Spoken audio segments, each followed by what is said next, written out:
Mereka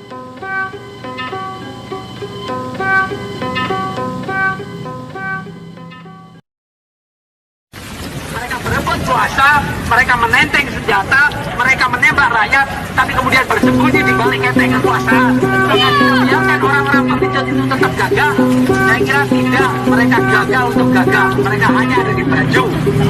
Tapi dalam tubuh mereka adalah sesuatu kehinaan, sesuatu yang tidak bertanggung jawab, yang mereka akan bayar sampai di manapun.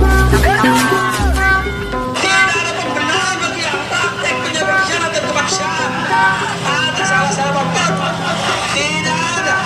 sekali lagi saya katakan tidak ada pembenaran atas alasan apapun. Orang boleh membunuh, orang boleh menghilangkan orang.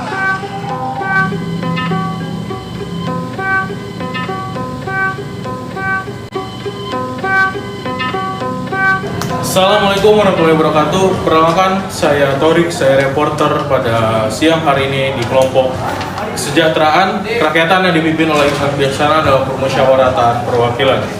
Dan di sebelah saya di sini ada narasumber yang kali ini akan saya wawancarakan dengan siapa namanya, Pak? Mbak Eti Kurnia. Masya Allah, sungguh luar biasa pada siang hari ini.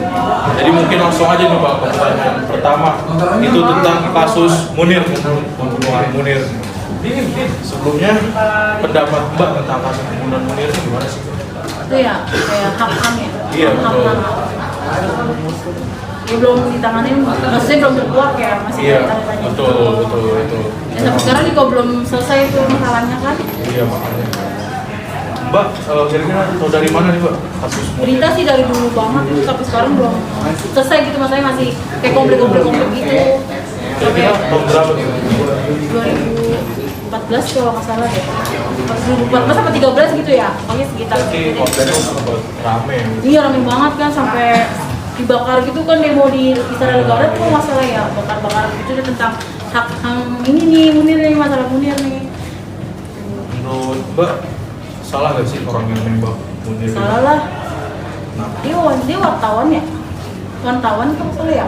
iya.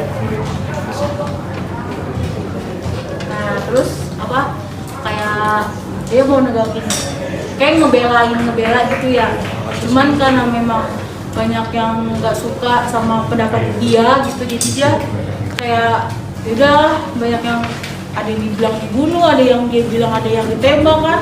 Nah itu banyak kasusnya.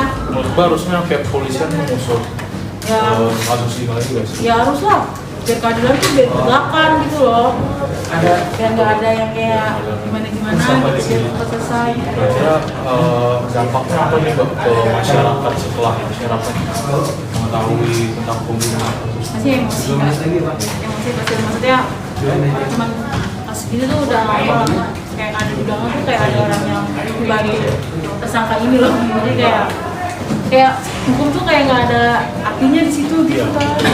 Iya. Jadi mungkin kesimpulannya Mbak Eti ini kurangnya penegakan Iya, hak keadaannya di juga kurang, Indonesia. terus juga kayak kurang, masyarakat itu kayak kurang musyawarahnya tuh kurang. Pokoknya sih keadilan aja sih. Pokoknya lebih tegakin aja. Betul. Oke, luar biasa sekali narasumber di samping saya ini Mbak Eti sudah menjawab wawancara dari saya terkait kasus pembunuhan. Mungkin terima kasih Mbak atas kehadirannya pada wawancara kali ini.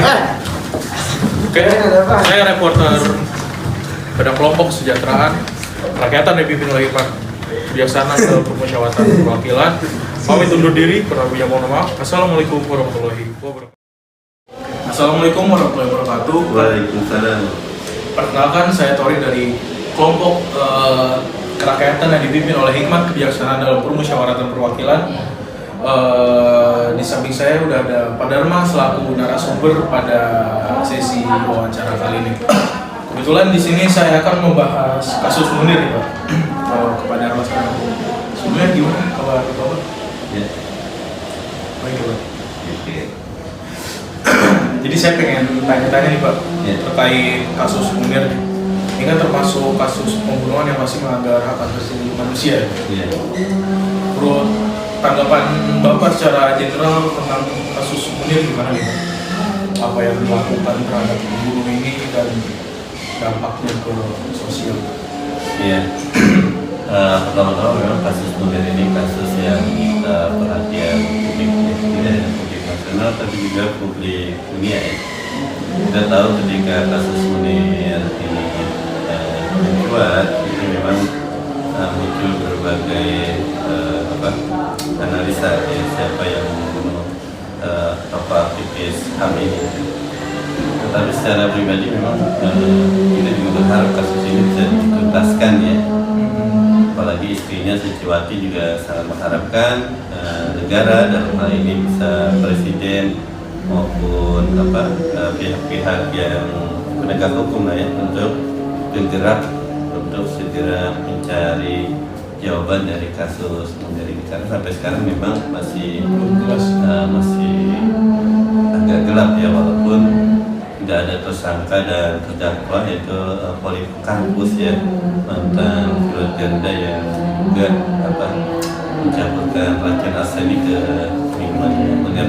Tetapi kita yakin ya, mungkin juga masyarakat juga yakin mungkin ada aktor intelektual di belakang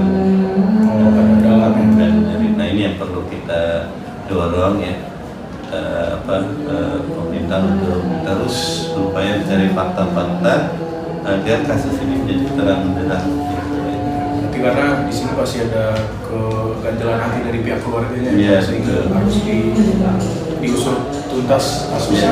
Ya, Bapak awal tahu kasus Munir ini dari mana? ya, kebetulan memang kita kan juga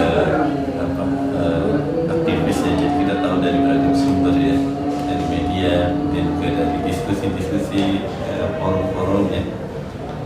Dan memang kita sejak lama sudah mengamati Munir ketika beliau masih koordinator Kontras ya, waktu beliau jadi pengacara Marsinah dan sebagainya, sehingga kita memang sebenarnya sangat mengikuti secara intens gerakan atau aktivitas Munir dalam hal membela hak-hak ya, kemanusiaan. Dan beliau memang sangat lugas, sangat kritis terhadap pemerintah bila terkait dengan tindakan sewenang-wenang baik oleh aparatur negara maupun oleh kelompok lain yang diduga melakukan pelanggaran HAM.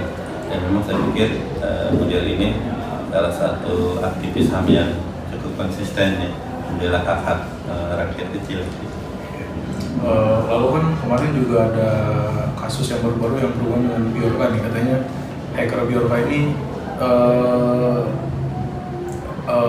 mencari tahu, membobol data Dan sebagainya. dia dan sebagainya untuk mengusut kasus Munir ya Pak.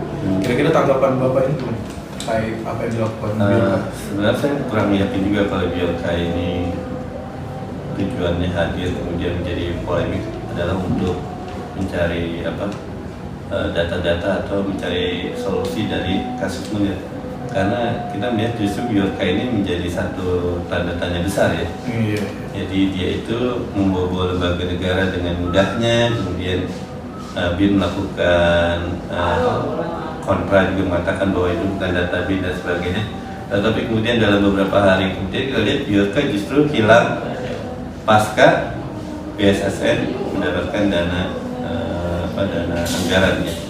Jadi saya pikir kasus Bjorka ini hanya semacam sensasi ya, sensasi bahwa publik dialihkan bahwa ada ini ya. Tapi justru di balik itu justru ada semacam tekanan kepada DPR untuk mensahkan anggaran buat lembaga sandi negara ini, seperti itu BSSN ya. Nah ini setelah BSN dapat anggaran, setelah diakses sama Presiden Jokowi, kemudian DPR mensahkan anggaran untuk BSSN itu, kemudian Bjorka ini hilang, tidak ada lagi ini. Jadi kalau isunya katanya akan mengungkap masalah Munir, saya pikir itu hanya ini aja, hanya sensasi saja untuk menyukai dukungan masyarakat. Kira-kira dampak masyarakat kritis ya. Kira-kira dampak dari kasus Munir terhadap masyarakat yang di sekitarnya apa nih Pak? Soalnya kan pasti orang yang membela hak asasi manusia aja malah terbunuh seperti ini gitu.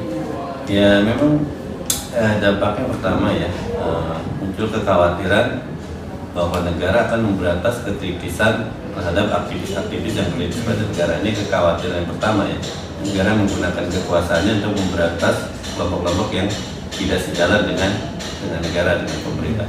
Yang kedua, kalau misalnya ini tidak tuntas, itu ya citra kita di mata internasional ya, kita tidak dianggap becus mengatasi problem masalah HAM ini ya, terutama kasus Munir, karena sekali lagi Munir itu sekarang sudah dianggap sebagai kelompok tokoh internasional juga ya, tokoh HAM, karena dia juga meraih berbagai penghargaan internasional juga terkait HAM. Nah, ini pasti akan menjadi perhatian negara lain ya, terutama PBB juga, sehingga kalau ini tidak dituntaskan maka citra HAM kita juga akan dinilai kurang baik oleh negara. Ya, pertama kita khawatir munculnya kekuasaan negara yang sewenang-wenang terhadap aktivis yang kritis. Kedua, citra HAM kita di dunia internasional itu juga bisa rendah selama kasus ini tidak dituntaskan. Jadi intinya emang kasus Munir ini masih abu-abu ya Pak? Iya, masih abu. Belum jelas sampai sekarang, dan dampaknya pun takutnya malah membuat orang-orang khawatir buat menyampaikan aspirasinya juga. Jadi mungkin itu, terima kasih buat Pak Dharma yang sudah menyempatkan waktunya. Mungkin untuk siang hari ini segitu saja terkait wawancara kasus Munir dengan narasumbernya Pak Dharma. Kurang lebihnya mohon maaf. Saya Tori selaku reporter pada kelompok kerakyatan yang dipimpin oleh Hikmat Kebijaksanaan dalam Permusyawaratan Perwakilan pamit undur diri. Kurang lebihnya mohon maaf. Wassalamualaikum warahmatullahi wabarakatuh. Waalaikumsalam.